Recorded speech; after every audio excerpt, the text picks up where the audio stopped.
கட்சி வந்து அன்புமணி சொன்னது மாம்பழ சின்ன முழுகப்பட்டதுன்னு சொன்னது அது ஒன்று இருக்கா தீர்ப்புன்னு சொல்லி பாலு பிரச்சனை இருக்கு. அதாவது நீ தெளிவாக புரிஞ்சுக்கணும்.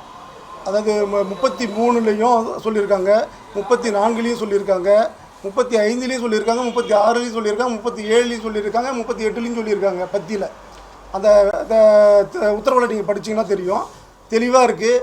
தேர்தல் ஆணையத்திற்கு ஒரு அங்கீகரிக்கப்படாத கட்சியினுடைய உட்கட்சி பிரச்சனைகளை தலையிட்டு ஒரு உத்தரவை பிறப்பிப்பதற்கு எவ்வித அதிகாரமும் கிடையாது. ஆனால் சின்னத்தை யாருக்கு கொடுக்க வேண்டும் என்பதை தேர்தல் ஆணையம் இறுதி செய்வதற்கான அதிகாரம் அவர்களிடத்தில் இருக்கின்றது. ஆனால் அந்த சின்னத்தை எப்பொழுது ஒரு கட்சிக்கு அங்கீகரிக்கப்படாத கட்சிக்கு தருவார்கள் என்று சொன்னால் தேர்தல் வரும்பொழுது மட்டும்தான். தேர்தல் வரும்பொழுது அவர்கள் ஒரு சுற்றறிக்கை விடுவார்கள், யாருக்கு எந்த சின்னம் வேண்டும் என்பதை அப்பொழுது அங்கீகரிக்கப்படாத கட்சிகள், அதாவது பதிவு செய்யப்பட்ட கட்சிகள் தங்களுடைய விருப்பத்தை அங்கே தெரிவிக்கலாம். அதுள்ள கட்சிக்கு அந்த சின்னம் ஒதுக்கீடு செய்வார்கள். அதுவே ஒரே சின்னத்தை 2-3 நபர்கள் கேட்கும் பொழுது அல்லது ஒரு கட்சிக்குள் பிரிவினை ஏற்பட்டு கட்சிக்குள் முரண்பட்டு இருவேறு தரப்பினராக பிரிந்து நின்று ஒரு கட்சிக்கு போடக்கூடிய ஒரு சூழல் வந்திருந்தால் அப்பொழுது தேர்தல் ஆணையம் அந்த சின்னத்தை முடக்கி வைப்பதற்கான சாத்தியக்கூறுகள் அதிகம். அதற்கான அதிகாரம் தேர்தல் ஆணையத்துக்கு உண்டு. ஆனால் ஒரு கட்சியினுடைய தலைவர் இவர்தான் என்று சொல்வதற்கு தேர்தல் ஆணையத்திற்கு அதிகாரம் கிடையாது. அந்த வகையிலே தேர்தல் ஆணையம் சொல்லியிருக்கக்கூடிய அந்த உத்தரவு, அதாவது கடிதம் ஒன்றை திலக் ஷீட்டுக்கு பாட்டாளி மக்கள் கட்சியினுடைய பிரசிடென்ட் என்ற பேரில் அவங்க அனுப்பிச்சிருந்தாங்க. அதை எதிர்த்து தான் உயர்நீதிமன்றத்தில் வழக்கு போட்டிருக்காங்க. அதில் தான் அந்த உத்தரவு வந்திருக்கு. தேர்தல் ஆணையமே தன்னுடைய பதில் மனுவில் தெளிவாக சொல்லிட்டாங்க. 2 தரப்பு உரிமை கோரும் பொழுது ஒரு கட்சியில் பிரச்சனை வருதுன்னா நாங்கள் இந்த உத்தரவை நிறுத்தி வைக்க வேண்டி வரும் அப்படின்றத அவங்க அந்த கடிதத்திலே சொல்லியிருக்காங்க. 4ஆம் தேதி கொடுத்த கடிதம், தேர்தல் ஆணையம் 4ஆம் தேதி கொடுத்த கடிதம், அதை தான் அங்கே நீதிமன்றத்துலேயும் அவங்க தாக்கல் செஞ்சுருக்காங்க. அந்த கடிதத்தினுடைய நகல் கூட நான் இங்கே வச்சுருக்கேன்.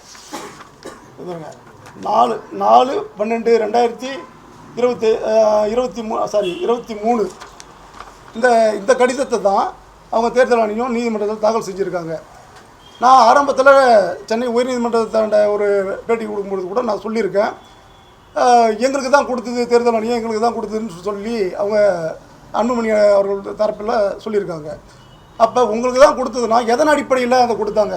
நீங்கள் ஏதாவது ஒரு ரெக்வெஸ்ட் லெட்டர் கொடுத்துருக்கணும் இல்லை? அதை தான் அந்த லெட்டரை காமிங்கன்னு நம்ம கேட்டோம். இது வரைக்கும் காட்டலை. இப்போ இதை பாருங்கள், இந்த அவங்க கொடுத்த லெட்டர் பேஸ் பண்ணி தேர்தல் ஆணையம் கொடுத்தது என்ன சொல்லியிருக்காங்கன்னா, இதில் 10/22/6/2023 to 21 பதவி எப்போ ஏற்றுக்கிட்டாருன்னு உங்கள் எல்லாருக்கும் தெரியும். 28/5/2022 சரிங்களா? திருவேற்காட்டில் தான் பதவி ஏற்றுக்கிட்டாரு.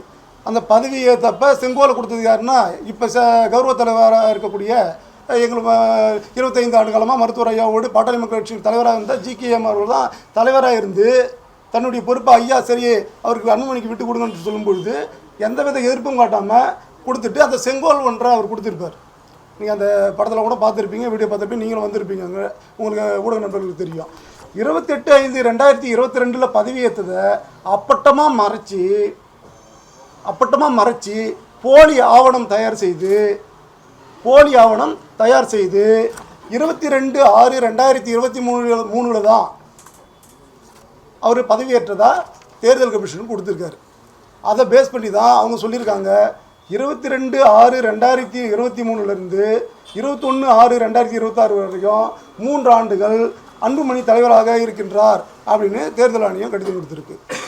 இப்போ நீங்கள் சொல்லுங்கள், இது மோசடியா இல்லையா? ஒரு நேர்மையானவர், டீசென்ட் அண்ட் டெவலப்மெண்ட் பாலிடிக்ஸ் நான் பண்ணுறேன் அப்படின்னு சொன்னவர், இந்த தமிழக மக்கள்கிட்ட எல்லாரும் ஆனஸ்டாக தன்னை காட்டிக்கொள்ளக்கூடியவர் செய்கிற வேலையா இது?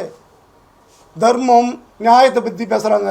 பாலு அவர்கள் காலையில் பேட்டியில் கூட சொல்லியிருக்காரு, இது தர்மமா, இது நியாயமா? ஒரு கட்சியினுடைய அலுவலகத்தை முறைகேடாக நீங்கள் மாற்றுறீங்க, அதை தெரியப்படுத்தலை.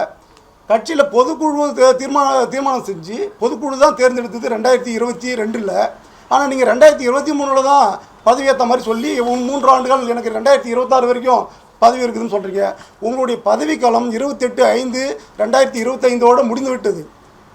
மே மாதம் இந்த ஆண்டு மே மாதம் 28ஆம் தேதியோட மருத்துவர் அன்புமணி அவருடைய பதவிக்காலம் முடிவுற்ற பின்பு அவருக்கு அதிகாரமே இல்லாத பொழுது கட்சியினுடைய சட்டத்திட்டப்படி அந்த அவர் செய்யக்கூடிய பணிகள் அனைத்தும் அவருக்கு இருக்கக்கூடிய அதிகாரங்கள் அனைத்தும் கட்சியை உருவாக்கிய நிறுவனருக்கு சாரும் என்பது எங்களுடைய பைலாவில் இருக்குது. ஆனால் பால அவர்கள் சொன்னாங்க பைலாவில் அப்படி கிடையாதுன்னு.